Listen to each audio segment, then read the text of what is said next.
Saudara-saudari, marilah kita mendengarkan renungan dengan judul Yesus dipersembahkan kepada Yahweh, yang berdasarkan pada Injil Lukas bab 2 ayat 34. Lalu Simon memberkati mereka dan berkata kepada Maria, ibu anak itu, sesungguhnya anak ini ditentukan untuk menjatuhkan dan membangunkan banyak orang Israel dan untuk menjadi suatu tanda yang menimbulkan perbantahan.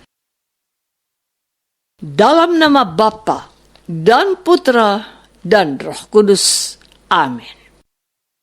Saudara-saudari terkasih dalam nama Tuhan Yesus Kristus, Yusuf dan Maria adalah orang-orang yang taat dan setia pada agama yang mereka anut, dan karena itu mereka melaksanakan apa yang diperintahkan Tuhan dalam hukum Taurat yang disampaikan oleh Musa.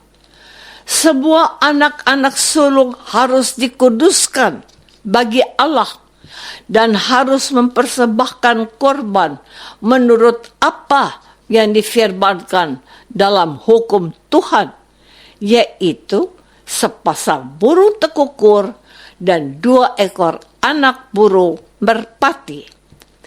Anak Yesus mereka bawa ke bait Allah di Yerusalem untuk dipersembahkan kepada Tuhan.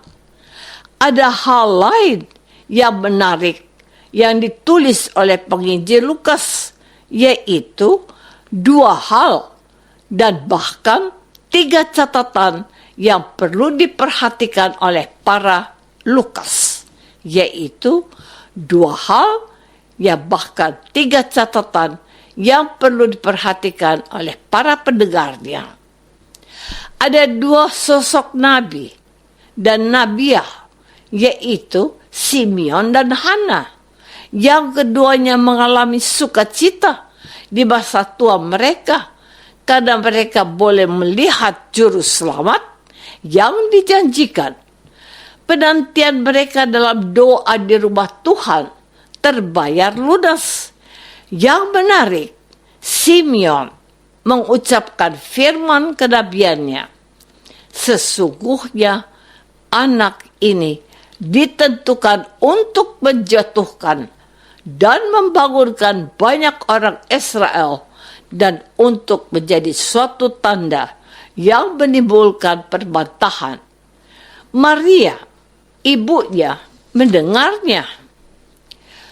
Saudara-saudari terkasih, tindakan Yusuf dan Maria sebagai pemeluk agama Yahudi yang saat sudah mereka laksanakan, yang pertama dan yang terbaik dari buah keluarga mereka, dipersembahkan oleh Yahweh, Tuhan Allah Israel.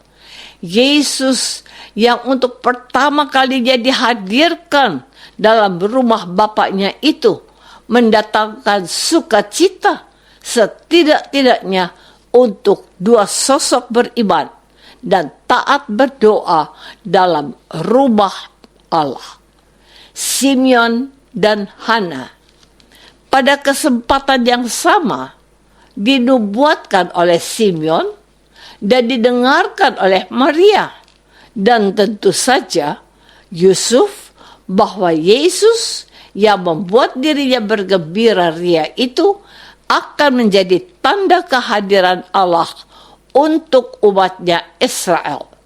Dan ditambahkan oleh Simeon kepada ibunya, dan suatu pedang akan menembus jiwamu sendiri, supaya menjadi nyata pikiran hati banyak orang. Itulah yang dinubuatkan oleh Simeon yang akan dialami Maria di bawah kaki salib, ketika ia harus melihat dan menyaksikan sendiri bagaimana anaknya itu wafat di hadapannya, dan dia tetap menerimanya penuh iman. Saudara-saudari terkasih, kehadiran Yesus di dalam bait Allah, Yesus sebagai buah sulung dari keluarga Yusuf dan Maria yang dipersembahkan itu telah memberikan sinar kebahagiaan bagi orang-orang yang percaya seperti Simeon dan Hana. Yesus tidak hanya menjadi sukacita bagi ayah dan ibunya, Yusuf dan Maria, tetapi sejak balita ia sudah menghadirkan sukacita keselamatan bagi mereka yang bertekun dan berharap kepada Yahweh, dan mereka dapat melihat Mesias yang telah lama mereka nantikan. Yusuf dan Maria tidak hanya melakukan apa yang diperintahkan Allah dalam hukum Taurat, tetapi mereka mempersembahkan kembali apa yang mereka telah terima dari Tuhan kepada Yahweh, Allah Israel, di dalam bait sucinya.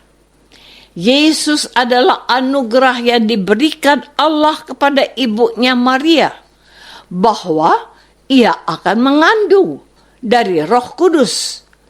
Warta yang sama diketahui Yusuf dalam mimpi, bahwa Maria, tunangannya itu, mengandung dari Roh Kudus, dan bahwa anak laki-laki mereka adalah hadiah dari Allah untuk bangsanya Israel. Simeon dan Hana menjadi pria dan wanita pertama dari bangsa Israel yang secara langsung mengalami hadirat Tuhan dalam rupa bayi Yesus, anak Maria dan Yusuf, yang dipersembahkan kepada Yahweh. Awalan yang membawa sukacita itu seharusnya disambut oleh Israel.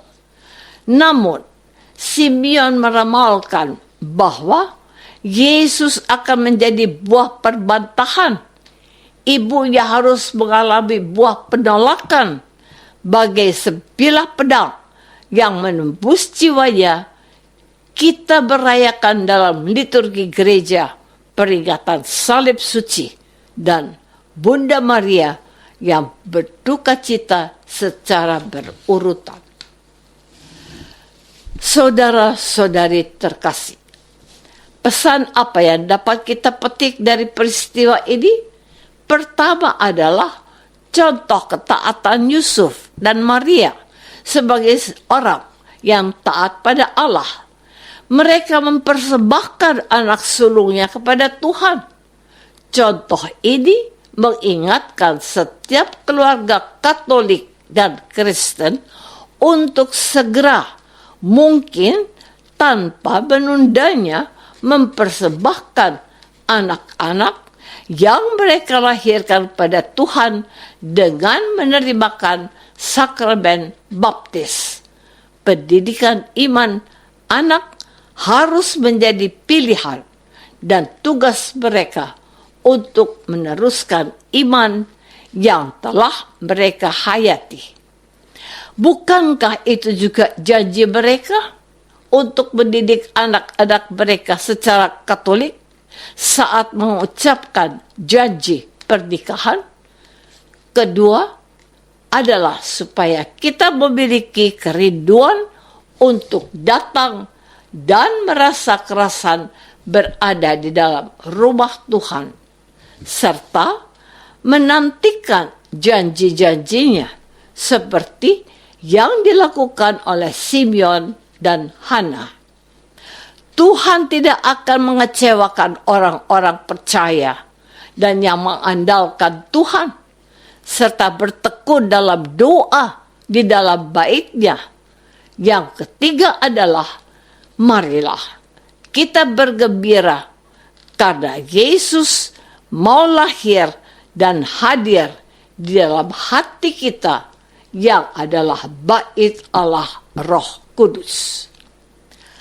Apakah aku sudah mengucapkan syukur untuk setiap anugerah dari Tuhan? Marilah kita berdoa. Bapa yang Maha Baik, berilah kami hati yang selalu mensyukuri setiap anugerah yang Kau berikan ke dalam hidup kami, terutama Yesus yang lahir untuk kami. Tambahkan iman kami dan izinkan kami meneruskan iman kami kepada anak-anak kami demi Kristus Tuhan dan pengantara kami. Amin. Semoga kita semua selalu dinaungi dan dibimbing oleh berkat Allah yang Maha Kuasa, dalam nama Bapa dan Putra dan Roh Kudus. Amin.